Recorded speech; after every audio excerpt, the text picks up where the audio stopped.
Sud Radio 10h midi Média, l'invité du jour. L'invité du jour, c'est Laurent Ournac. Bonjour Laurent.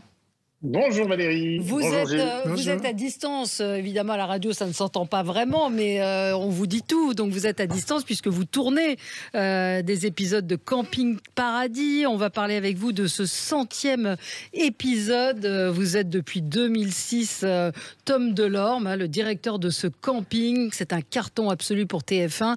Le chemin parcouru depuis Mon incroyable fiancé, il est quand même assez incroyable. C'est quelqu'un qui a 2 fois incroyable. Il est d'un incroyable fiancé, je suis devenu un incroyable campeur. Et c'est vrai que je suis arrivé à la télévision d'une manière un peu particulière, avec un programme qui était à l'époque un peu un ovni télévisuel. Et puis finalement, je me suis installé après dans quelque chose de plus conventionnel, dans la fiction. Et c'est vrai que quand on a démarré en 2006, on n'imaginait évidemment pas être là encore en 2022, fêter le 100e. Et voilà, et c'est vrai que c'est une belle récompense, et c'est un plaisir, un honneur à la fois de se dire voilà que les gens sont fidèles à cette série depuis 16 ans, que les gens ont grandi avec cette série, les enfants ont grandi avec cette série, les parents ont traversé les années avec cette série. Donc ouais, c'est touchant de voir qu'on est devenu finalement quelque chose de culte, entre guillemets, une référence dans le monde de la fiction, de la fiction. Ouais. Et ça faisait partie du deal quand vous avez signé Mon incroyable fiancé, de vous donner une fiction derrière, ou pas du tout? C'est le succès phénoménal qui a donné envie à TF1 de vous mettre à la tête d'une fiction? Non, ça a été le succès, parce que c'est vrai que c'était un programme un peu ovni. Il y avait eu des tentatives de télé-réalité un peu bidonné, etc. Il y avait eu Greg le millionnaire, il y avait eu Marjolaine. Bon, Mon incroyable fiancé, c'est pareil, ça s'inscrivait dans quelque chose de différent de ce que la télé-réalité était à l'époque. C'était très scénarisé, c'était cette fois-ci très assumé, avec un comédien et une candidate, elle, qui n'était pas au courant de toute cette supercherie. Mais ni nous ni TF1 ne savions réellement comment le programme allait être pris. Donc évidemment que c'était trop prématuré au départ d'imaginer une suite avec TF1. C'est parce qu'effectivement l'émission a établi des records d'audience, etc., que quand la diffusion était terminée, la question est venue de savoir qu'est-ce que vous voulez faire avec nous sur TF1. Et voilà, en toute logique, j'étais comédien, donc la fiction était une évidence. Et elle, vous n'avez plus de nouvelles du tout? Non, on s'est perdu de vue. On s'est perdu de vue. Elle est repartie dans une vie plus normale, on va dire. Et voilà, mais ça a été. Vous auriez dû la mettre en guest dans un camping paradis. Ça revenir. Gilles a toujours de bonnes idées de production. Vous avez toujours voulu être comédien? Oui, ça a été très jeune. J'ai dit à mes parents, je veux être comédien. Voilà, j'ai écouté les 33 tours de Coluche à l'époque quand j'étais gamin, et c'est ce qui m'a donné envie de faire ce métier. Et même si finalement je me suis pas orienté vers le one man show, et même si c'est un exercice que je trouve très excitant, mais je me sens pas forcément aujourd'hui l'âme de quelqu'un qui reste seul sur scène. Mais c'est ce qui m'a donné envie, et très jeune, j'ai pris des cours de théâtre au collège, au lycée, et puis j'ai continué. J'ai découvert la ligue d'impro quand j'avais 16 ans, et puis l'impro petit à petit m'a amené à travailler. Et chanteur? Puisqu'on vous a découvert dans le cerf de Masked Singer, et que même Kenji Girac a proposé de vous produire. Vous avez un joli brin de voix, donc vous répondez quoi? Pourquoi pas? Non, m'amuser, c'est très amusant. Masked Singer est très amusant à faire. C'est vraiment une aventure assez unique, parce que chanter à la télévision, déjà quand on n'est pas chanteur, l'occasion se présente assez rarement. Ouais. Mais en plus, quand on a carte blanche pour choisir les morceaux qu'on a envie d'interpréter, de faire vivre, la seule consigne, c'est choisir des morceaux que les gens connaissent, tant qu'à faire, pour que ça soit sympa. Mais à partir de là, c'est vrai qu'il y a une vraie liberté de la part de la production et TF1 de nous laisser choisir les morceaux qu'on veut incarner. Le choix du costume aussi. Enfin, vraiment, ça a été.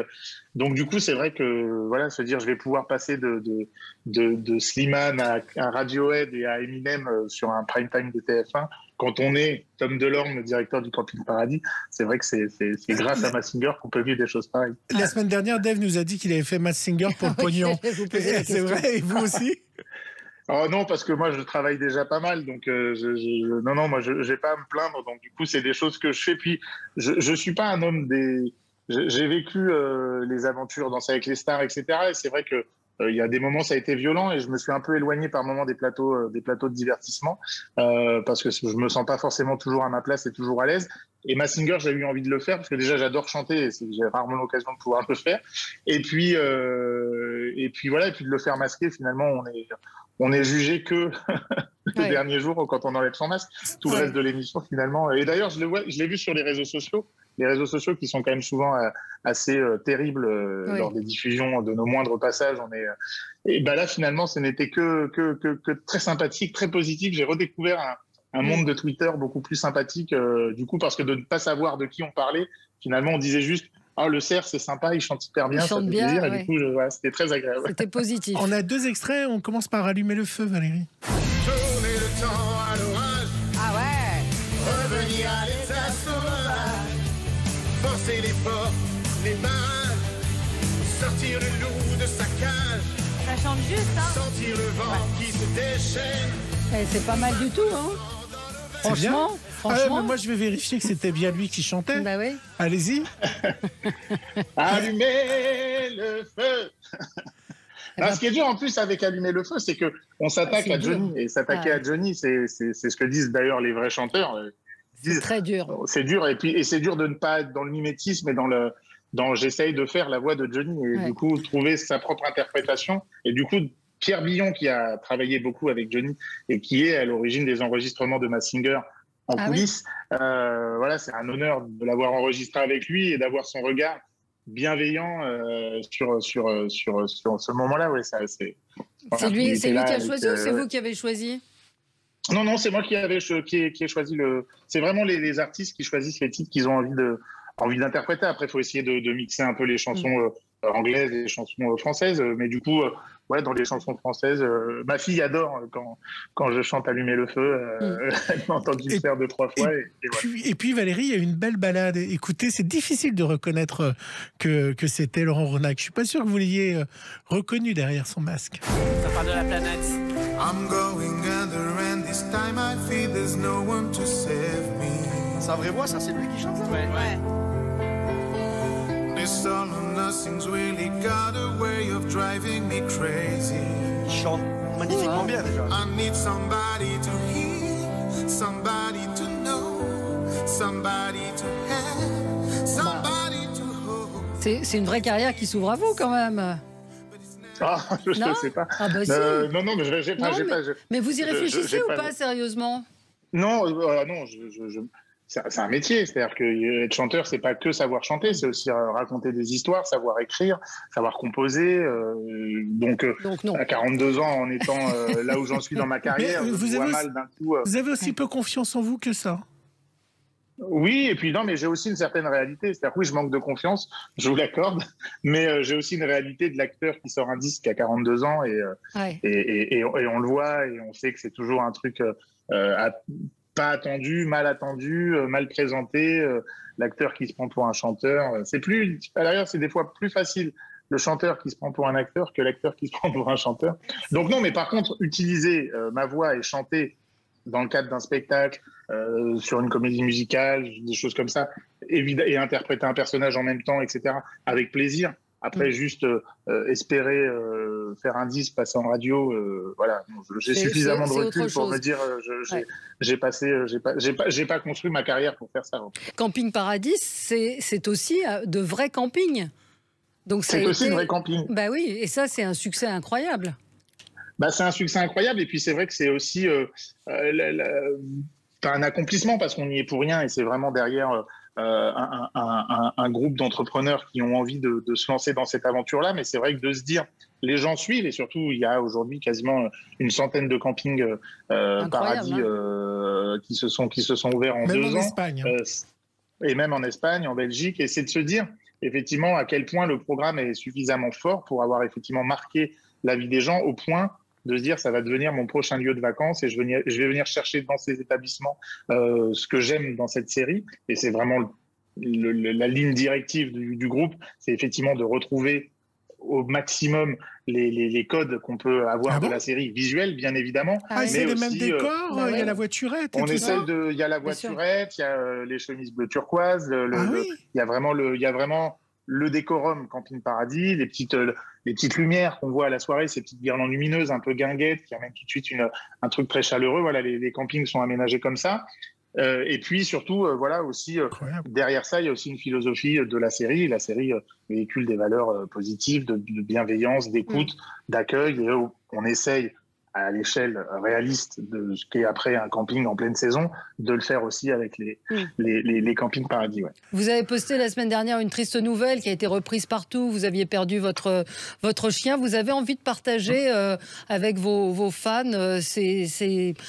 les choses qui vous font réagir dans la vie, qui vous attristent ou qui vous rendent heureux? Oui, après, je suis pas très bon communicant sur les réseaux sociaux. Je publie peu, je publie pas régulièrement. Non, mais justement, c'est pour ça. Pourquoi vous avez eu envie de raconter la perte de ce chien? Parce que effectivement, je crois qu'au-delà d'une communication quotidienne que j'ai pas forcément envie d'avoir, les moments forts, les moments marquants, les moments joyeux comme les moments difficiles. Je crois que la dernière publication que j'avais mis avant d'annoncer d'avoir perdu notre petit chien, c'était de dire je suis le cerf dans Masked Singer. Voilà, c'est les moments forts de ma vie. Voilà, il y en a des plus joyeux que d'autres. Alors, 100 épisodes, Valérie, ça veut dire... 100 épisodes. Ah, je le savais. Valérie, ça veut dire qu'on vous voit beaucoup rediffuser sur TF1 série. Et souvent, on diffuse des épisodes de la première saison où vous avez eu un changement physique. Quand vous regardez dans ces premiers épisodes, vous arrivez à regarder cette image de vous. Vous étiez plus rond parce que vous avez fait une opération. Moi, ça me fait bizarre de vous voir dans ces épisodes-là. Donc, je me demandais quelle image vous avez quand vous regardez les vieux épisodes. Oui, c'est vrai que c'est toujours difficile de revoir les anciens épisodes. C'est déjà dur de se voir tout court, mais de revoir les anciens épisodes, c'est dur parce que forcément, il y a tout ce que j'aimais pas être avant. En même temps, je revois des épisodes où, à l'inverse, je me trouve très très maigre et je trouve que c'était juste après l'opération que c'était trop à mon goût, mais c'était incontrôlé et incontrôlable à ce moment-là. Là, je suis dans la phase où j'ai plutôt tendance à remonter vers le haut. Donc, du coup, oui, chaque saison, chaque épisode, je change de chemise, de taille de chemise, de taille de short. Mais c'est le combat de toute une vie. Oui, c'est ce que j'allais vous dire. C'est un contrôle permanent pour vous. Ça devrait être un contrôle permanent, mais j'ai du mal à le faire. Ouais. Donc, du coup, c'est pour ça que je me vois aussi... reprendre des kilos. L'opération que j'ai faite ne soigne pas de la maladie obésité, donc à partir de là, il faut toujours effectivement être sous contrôle, sauf que effectivement les vieux démons reviennent. Quand on aime la bouffe, quand on aime partager, quand on aime les bonnes tables avec les copains, forcément ça revient aussi. Alors je mange moins, ça c'est sûr, en termes de quantité par rapport au programme que j'avais pris, je mange moins qu'avant. Mais je mange différemment et puis la gourmandise est toujours là. Donc, oui, il faut faire gaffe. Vous avez un petit truc ou pas? Est-ce que vous faites une journée de jeûne le lendemain ou de protéines? Vous avez un petit... Non, j'essaye de me sortir un peu de tout ce qui était un peu ces régimes-là, de dire, faut pas manger ça, faut se priver de ça, faut truc. J'essaye d'équilibrer au maximum et puis les jours où justement il y a un petit excès, le lendemain justement de pas être dans la culpabilité et de revenir à quelque chose de régulier, mais c'est vrai que les occasions sont souvent nombreuses d'enchaîner un peu les excès. Oui. Et oui, quand on est gourmand, c'est compliqué. Camping Paradis, donc inédit pour le 100e épisode, ce sera lundi prochain. Et puis l'autre lundi, il y a beaucoup de guests, parce que c'est désormais tous les lundis. Il y aura Corinne Touzet, Kamel Belghazi, Cartman, Kinvey. Donc ça sera le lundi 27. Donc là, c'est le vrai retour de Camping Paradis tous les lundis sur TF1. Il y avait eu une rencontre avec Mimi Mati, vous l'avez revu ou pas? On n'a pas rebossé ensemble, mais oui, on s'est recroisés quelques fois. Oui, on est tous les deux un peu les dinosaures maintenant de la fiction française. Oui, c'est bien. En tout cas, on est contents. Merci d'avoir été avec nous, Laurent Urournac. Très bon tournage avec vous. Très bon tournage. Merci beaucoup. À tout à l'heure. À bientôt.